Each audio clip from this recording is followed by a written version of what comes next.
मंत्री बादल पत्रलेख जी और महागठबंधन जेएमएम के प्रत्याशी हाफिजुल हसन साहब जी,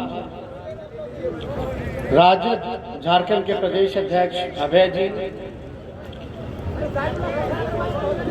भाई सुरेश पासवान जी, बिहार से चलकर आए हमारे विधायक अभिभावक प्रहलाद यादव जी, अपूर्व विधायिका चकाई की श्रीमती सावित्री देवी जी और सभी महागठबंधन के कांग्रेस, राजद, जेएमएम के जितने भी पदाधिकारी, प्रत्याशी और नेता यहाँ उपस्थित हैं, मीडिया के दोस्तों और बड़ी संख्या में यहाँ नौजवान भाई आए हैं, आप सब लोगों को आदाब, प्रणाम और सलाम मैं करता हूँ। आप सब लोग जानते हैं कि चुनाव होने वाला है। चुनाव की वजह भी आप लोग जान रहे हैं कि चुनाव क्यों हो रहा है। पिछले विधानसभा चुनाव में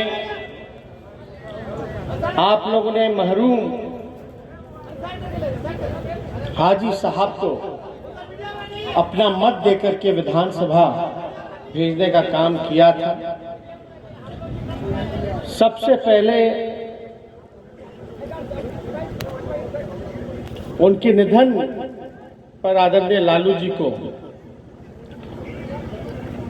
काफी धक्का लगा है। हमारे पिता के पुराने साथी रहे, हमेशा से सुख दुख में उनके भागीदार बने रहे और पिछले चुनाव में विधानसभा के हमारी मुलाकात उनसे हुई थी। हमने उनके लिए चुनाव प्रचार भी किया था। सबसे पहले हम उनको श्रद्धांजलि अपने पिता की तरफ से, अपने पूरी पार्टी की तरफ से हम देना चाहेंगे। ईश्वर करे कि उनकी आत्मा को शांति मिले। अब चुनाव हो रहा है, प्रत्याशी बनाए गए उनके बेटे हिफाजुल साहब जी। अब आप लोगों को तय करना है कि आपका जो चुनाव था, चुनाव मतलब इलेक्शन, जिसको आपने इलेक्ट किया था, जिनको आपने विधानसभा भेजा था, क्या आपका निर्णय सही था कि नहीं था? आपका निर्णय बिल्कुल सही था। आपके निर्णय से महागठबंधन की सरकार बनी। हेमंत सोरेन जी उसका नेतृत्व कर रहे हैं। निर्णय क्यों सही था? बीजेपी से यहां लड़ाई।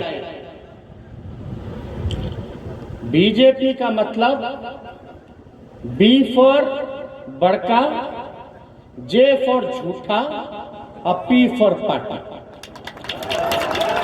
ये बीजेपी का मतलब, इसका विश्लेषण हमने नहीं किया, ये नामकरण भी हमने नहीं किया है। बड़ा आश्चर्य की बात है कि इसका नामकरण जो है भाजपा के सहयोगी दल के नेता बिहार के मुख्यमंत्री नीतीश कुमार जी ने कहा था 2015 में। बिहार में चुनाव था, देश में एकलौता एक जगह एक राज्य में चुनाव था कोरोना काल में। बीजेपी ने पूरी अपनी ताकत, आरएसएस ने पूरी अपनी ताकत, हमारी लड़ाई बिहार के मुख्यमंत्री, वहां के सरकार से, भारत सरकार के मंत्रियों से, प्रधानमंत्री से, कुछ बीजेपी मानसिकता वाले सोच के मीडिया वालों से, सीबीआई, ईडी, इनकम टैक्स से, इलेक्शन कमीशन से, सबसे लड़ते एक 32 साल का लड़का नौजवान अकेले चुनाव लड़ रहा था।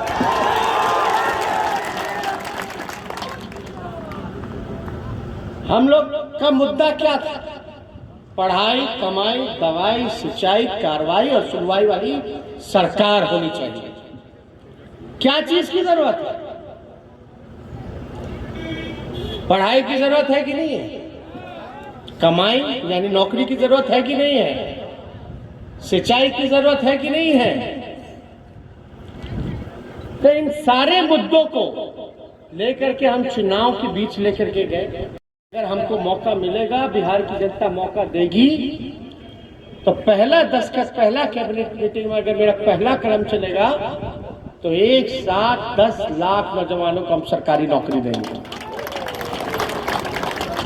हमारा मुद्दा है। अब बीजेपी बड़का झूठा पार्टी इसलिए है, याद कीजिए मोदी जी ने क्या कहा था 2014 में, एक साल में 2 करोड़ लोगों को रोजगार देंगे। पूरा हुआ। बिहार में जब हम बोले कि 10 लाख सरकारी नौकरी देंगे, तो भाजपा वाला बोला कि हम 20 लाख देंगे। पूछो कहां गया? अरे जो खाली पदे हैं उसको भी नहीं भर पा रहे, स्वास्थ्य विभाग में, पुलिस डिपार्टमेंट में, और जहां जा रहा वहां घोटाला, धांधली। एक परीक्षा नहीं हो पा रहा ढंग से, पेपर लीक हो जाता है। मंदिर की बात करते हैं ये लोग, राम की बात करते हैं ये लोग।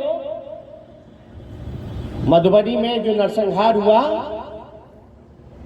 यही भाजपा वाला लोग, भाजपा का विधायक संरक्षण देने का काम किया।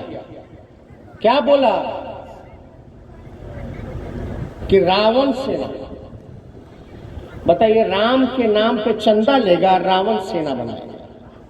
यही है बीजेपी का। कोई एक भी कोई लोग नहीं गया वहां।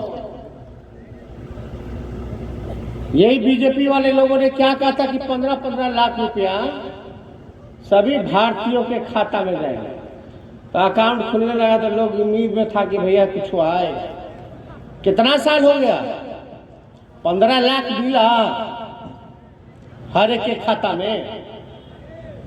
अरे मोदी जी, कम से कम 15 लाख नहीं तो कम से कम 15,000 रुपये का बोनी करा ना दीजिए। कम से कम 15,000 मिल जाए लोगों को। आप बताइए, पेट्रोल का दाम बढ़ गया, डीजल का दाम बढ़ गया, गैस चूल्हा का दाम बढ़ गया, घर में नौकरी नहीं है, कोरोना है, बीमारी है, कोई परिवार का लोग कोरोना से पीड़ित हो गया तो आप बर्बाद हो जाइएगा। कहां जाओगे? कर्ज में ऐसे ही लोग डूबे हुए हैं। खाली भाषण। अभी झारखंड के साथ पक्षपात किया जा रहा है। केंद्र से जितना सहयोग देना चाहिए उतना नहीं मिल रहा। अब बताइए, बिहार में भी तो उन्हीं लोगों की सरकार है, लेकिन बिहार को विशेष राज्य का दर्जा नहीं मिल रहा, विशेष पैकेज नहीं मिल रहा। प्याज का दाम बढ़ गया, थाली में से दाल छीन लिया इन लोगों ने। इसलिए इन लोगों के फुसलावे में, बहकावे में आने की जरूरत नहीं है। दिन भर लालू जी को, हमको इन लोग जब तक गरियाता नहीं है तब तक इन लोग का मन नहीं भरता। इन लोग बुजुर्गता भी है। भाजपा वाले लोग अगर सबसे ज्यादा अगर डराता है तो लालू जी से डरा है। साजिश के तहत लालू जी को जेल भेजा। अभी एम्स में दिल्ली में इलाज चल रहा है, किडनी का समस्या है, 25% किडनी काम कर रहा है। पहले ही से दिल का बीमारी है, शुगर का बीमारी है। अभी सांस लेने में दिक्कत हो रहा था। हम लोग आनंद फानंद में रिम्स से लेकर के चले गए, लेकिन फिर भी इतने साजिशों के बाद भी लालू जी ने आज तक जो है अपने विचारधारा से समझौता नहीं किया, बीजेपी आरएसएस के सामने घुटना नहीं टेका। हम बड़े उम्मीद और आशा के साथ आए। बिहार में जो चुनाव हुआ, जनता ने तो हमें जिता ही दिया था। जनता ने फैसला सुनाया, चुनाव आयोग ने नतीजा सुनाया। अंतर है।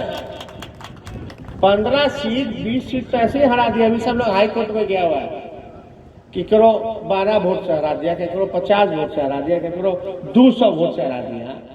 3 बजे शाम में काउंटिंग खत्म हो गया और रात के तक जो है काउंटिंग चल रहा है।